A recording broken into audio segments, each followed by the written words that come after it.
see it, like when you take all your pig feces, put it in a big pile.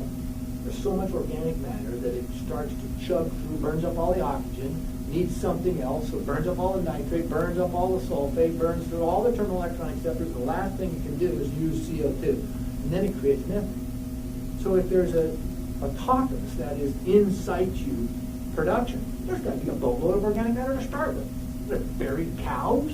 I don't think so.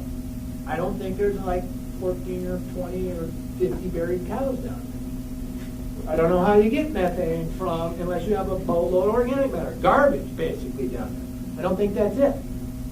But there are tertiary sediments underlying the aquifer. Perhaps this is really old stuff. And it comes up into the aquifer and fuels hotspots. We're attempting to isolate that methane and date it. But there's a lot about the vertical structuring of the aquifer that doesn't make much sense either. But it's an intriguing and interesting pursuit.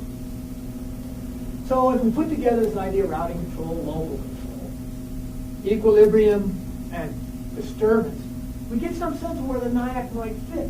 There's certainly a shifting habitat that relates to disturbance, and that there are these hot spots seem to be have something to do with local control. But there are other conditions that perhaps biota have evolved to handle, stable enough that they're able to go into these low oxygen zones.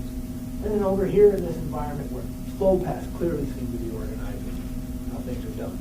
So I think if we continue to think about how riverine landscapes, and specifically floodplain systems, work in this sort of, these two axes of causality, I think we can make a lot of progress in understanding what key variables might be focal areas